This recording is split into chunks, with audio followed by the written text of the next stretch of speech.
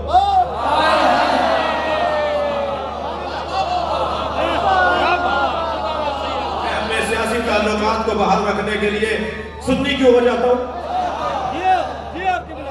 اتنی بھی جرأت نہیں علی کا نام لینے میں, اتنا بھی حوصلہ نہیں ہے کہ بتاؤ کہ تم اہل بیت کے چاہنے والے اور ان کے فقہ پر عمل کرتے ہو. جب یہ بزدلی ہوگی تو پھر کیسے ترقی ہوگی بھائی؟ کیسے قوم آگے بڑھے گی؟ مجھے اس سنی سے بڑا پیار ہے, سنی بھائی سنیں, اور شیعہ بھائیوں سے بھی کہہ رہا ہوں, مجھے اس سنی سے بڑا پیار ہے جو لاکھوں شیعوں میں کربلا میں اور مشہد میں ہاتھ باندھ کے نماز پڑھ رہا ہوتا ہے.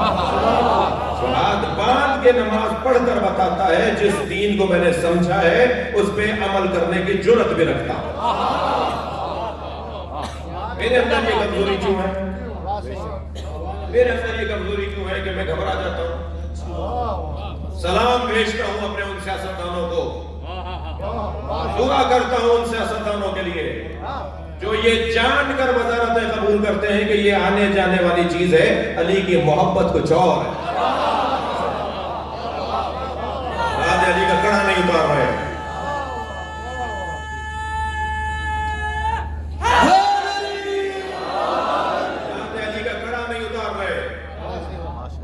درود پڑھ کر بات شروع کرتے ہیں اور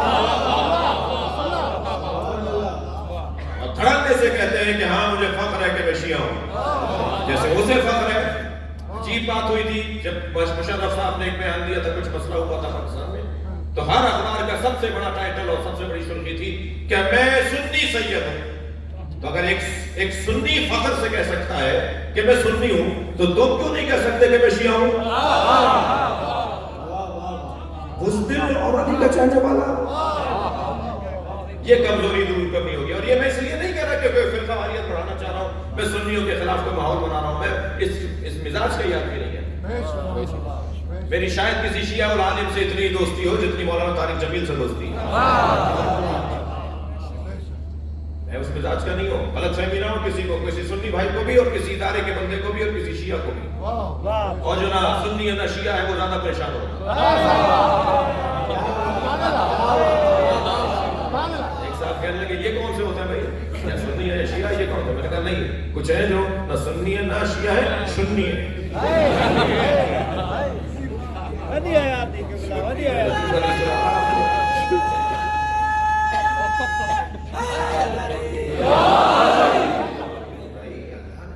سمجھا ایک چیز کوئی مشکل نہیں. آپ آکسفورڈ کے پڑھے میں, آپ کیمبرج کے پڑھے میں, آپ نے او لیولز کیا ہے, آپ نے اے لیولز کیا ہے, آپ نے مثال میٹرک نظام سے پڑھا ہے, تعارف کروائیے. آپ نے کراچی یونیورسٹی پڑھا ہے, آپ نے حیدرآباد یونیورسٹی سے پڑھا ہے, اس میں کیا پریشانی ہے؟ اگر کوئی کراچی یونیورسٹی کا پڑھا ہوا طالب علم کہتے کہ میں کراچی یونیورسٹی سے پڑھا ہوں تو حیدرآباد یونیورسٹی سے پڑھا ہوا کوئی تعصب ہو رہا ہے, تو پھر خواریت ہی نہیں, تعارف ہو رہا ہے نا اپنا. تعارف کرواؤ میں سنی ہوں, تعارف کرواؤ میں شیعہ ہوں. اپنا دماغ بڑا کرو. میرا ایک سنی جوان جو مجھ سے بہت پیار کرتا, اس کا نام بھی ابو ہریرہ ہے. وہ کہنے لگا میں کربلا مشی میں گیا, چہلم کی مشی میں اپنے شیعہ دوستوں کے ساتھ, تو تبرک بٹ رہا تھا, کوئی شوارما بٹ رہا تھا. کہنے لگا میرا دل کر رہا تھا کہ کھاؤں, مگر رش اتنی لمبی لائن ہے, کہا جی لائن میں لگوں گا تو ہمارا قافلہ آگے چل جائے گا. تو وہ شیعہ دوست نے کہا کہ پریشان نہیں ہو, تم لائن توڑ کر آگے جا کے کھڑے ہو جاؤ, کہہ دو انا سنی. لاکھوں شیعوں میں کہو انا سنی. تو جیسے اس نے دور سے آ کے کہا نا انا سنی, تو وہ لبنانی تھا مارچ کے بعد, وہ وہاں سے چبوترے سے اتر کر آ گیا, پورا تھال لے کر آ گیا, یہ سارا تمہارے لیے. اس میں کیا پریشانی ہے کہ وہ سنی ہے تو سنی ہے, یہ شیعہ ہے تو شیعہ ہے. یہ یہ کیا بات ہوئی کہ سنی تو پریشان نہیں ہو رہا، شیعہ پریشان ہو رہا ہے کہ میں کہہ دوں شیعہ ہوں تو یہ ہو جائے گا؟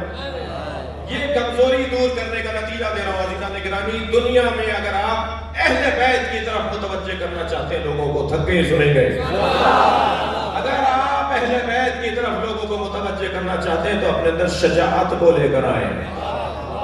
اور جب آپ شجاع بنیں گے نا تو لوگ کہیں گے ان کے ساتھ ہو جاؤ، یہ علی کے چاہنے والے ہیں. شجاعت یہ کمزوری دور کرے شیعہ برادری. دوسری کمزوری کنجوسی. علی کا چاہنے والا اور کنجوس، نعرہ حیدری لگانے والا اور بخیل، علی علی کرنے والا اور بخیل، خمس نہیں نکلتا، زکوٰۃ نہیں دی جاتی. مجھے معاف کیجیے گا، مجلس حیدرآباد میں پڑھ رہا ہوں. ابھی کہہ رہا تھا میں حیدرآباد میں نہیں پڑھ رہا، اب میں کچھ دیر کے لیے حیدرآباد آ رہا.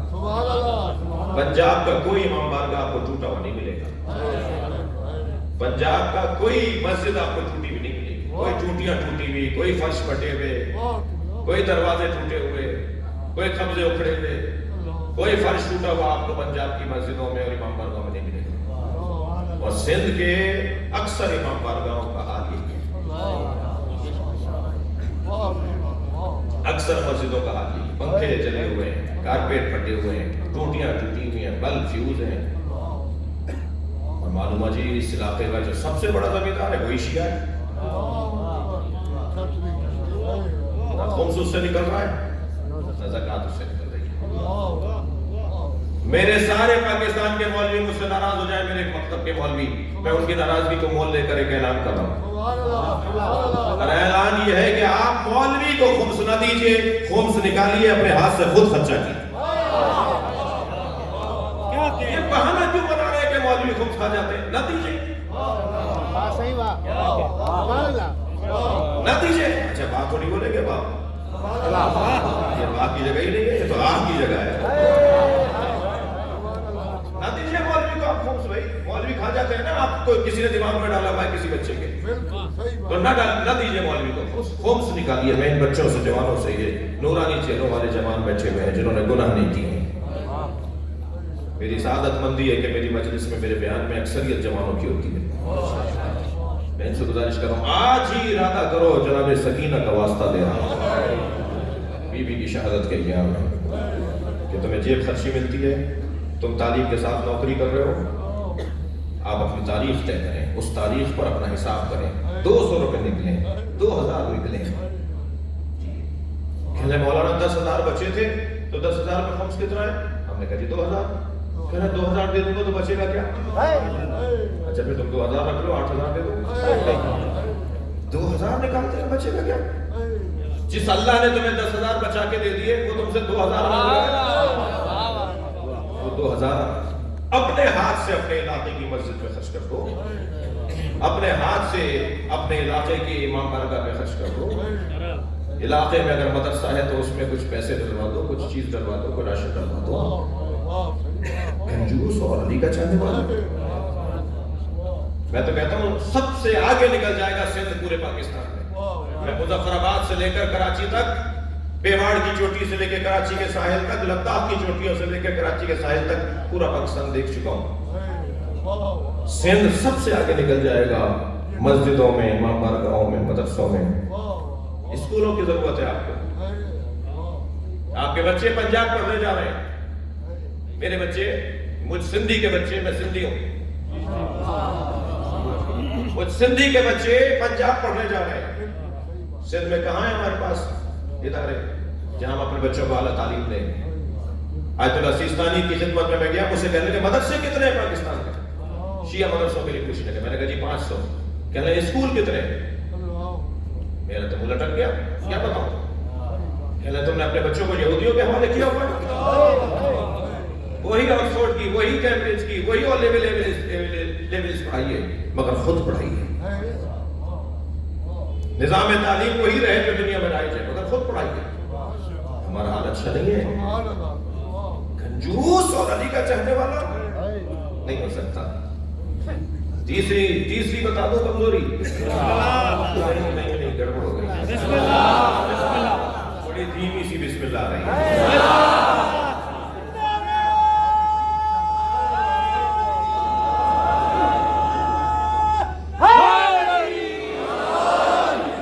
تیسری کمزوری جو میری قوم کے اندر ہے عزیزان گرامی وہ ہے تنگ نظری. تنگ نظری ختم کریں. نہ لسانی بنیاد پہ تنگ نظری اور نہ ہی مذہبی بنیاد پہ تنگ نظری. انسانیت کو اولویت. جتنا میں انسانیت کو اولویت دوں گا علی کا قرب بڑھنے لگے. ایک یہودی عورت کو پٹتے ہوئے دیکھا تھا علی نے. میرے مولا کا کھانا پانی اٹھ گیا. انسانیت سنی ہے میرا بھائی ہے انسان ہونے. مولا علی فرمانے مالک میں جہاں تمہیں گورنر بنا کر بھیج رہا ہوں وہاں تمہارے دو بھائی ہیں. اما اخ لکا فی الدین یا تمہارا دین میں بھائی ہے یا انسان ہونے میں بھائی. خبردار دین میں جو بھائی ہو اس کو ترجیح نہ دے دینا انسان ہونے والے بھائی پر. دونوں کا پیٹ ایک ہی ہے. دونوں کی ضرورتیں ایک ہی ہیں. دونوں کے مسائل ایک جیسے ہیں. دونوں کی پریشانیاں ایک جیسی ہیں. یہ دو بھائی ہیں تمہارے. دو بھائی کہہ کر کم سے کم دینداروں کو میرے مولا نے فضیلت عطا کی ہے. لیکن ترجیح بلا مرجع نہیں. ترجیح انسانیت کو مد نظر رکھتے ہوئے تمہارا انسان ہونے میں بھائی. سننی ہے کوئی بات نہیں. دیوبندی ہے کوئی بات نہیں. بریلوی ہے کوئی بات نہیں. ہمارا ہے ہماری جان ہے. فلاحی ادارے بنائیں گے اس میں ہم یہ نہیں سوچیں گے کہ یہاں علاج کروانے شیعہ آئے گا. اسکول بنائیں گے یہ نہیں سوچیں گے کہ شیعوں کے لیے اسکول بن رہا ہے. نہیں سب کی خدمت. کربلا کمال انسانیت کی سرزمین کو کہا جاتا ہے. مولا نے چند مسیحیوں کو بلا لیا. کبھی غور فرمایا کہ چرچوں میں امام حسین چرچ میں مسیحیوں کے مراکز میں امام حسین کا نوحہ کیوں پڑھا جاتا ہے؟ اس کی ایک بڑی وجہ ہے کربلا کے شہیدوں میں ایک مسیحی خاندان کا بھی ہے. کبھی غور فرمایا سنی غیر شیعہ بھی امام حسین کی عزاداری کیوں مناتے ہیں؟ کربلا میں زہیر خین مسلم ابن اوسجا یہ جو جتنی شخصیات ان میں کئی شخصیات ایسی ہیں جو شیعہ نہیں تھے. یعنی اس وقت کے جو شیعہ کہلاتے تھے وہ بھی نہیں تھے. جو اس وقت میں شیعہ کی تعریف تھی وہ بھی نہیں تھے. وہ عثمانی العقیدہ تھے. کیوں امام حسین پر ہر شخص جمع ہونے کو تیار ہے, آنے کو تیار ہے. امام حسین کے نام پہ مجمع کیوں لگنے کو تیار ہے؟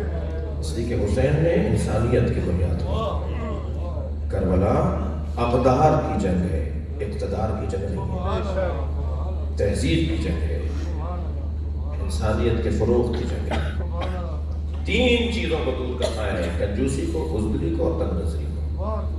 ہمارے عزیز ہیں, ہماری بھائی ہیں, بات کریں گے, گفتگو کریں گے, پیار سے بولیں گے, آرام سے بولیں گے. اور جب ہم ایک دوسرے سے قریب ہوں گے یا وہ مجھے منوا دے گا یا میں اس کی منوا دوں گا, بس یہ ہوگا, یہ زیادہ سے زیادہ یہ ہوگا. اور ہمیں کربلا والوں سے یہی پیغام ملتا ہے. یہ بات ہی نہیں کی امام حسین نے کہ تم میرے بابا کو پہلا خلیفہ مانتے ہو یا چوتھا. فرمایا میرے نانا نے تمہارا نام مجھے شہیدوں میں دیا ہے. زہیر خین بار بار پوچھ رہے تھے مولا عباس سے, زہیر کا پتہ لگاؤ, زہیر کہاں ہے, زہیر کہاں ہے. معلوم ہوا کہ زہیر مکے کے سفر پر ہے. وہ مکے آ رہے تھے, حسین مکے سے جا رہے تھے کہ سامنے سے قافلہ آتے ہوئے دیکھا. پوچھا کون ہے؟ کہا حسین کا قافلہ ہے. کہا رستہ بدل دو. زہیر خین نے کہا رستہ بدل دو.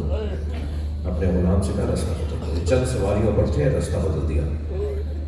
امام کو آ کے جناب عباس نے فرمایا وہ جو رستہ بدل کے جا رہے ہیں وہ زہیر ہیں. فرمایا اپنے قافلے کو روک دو.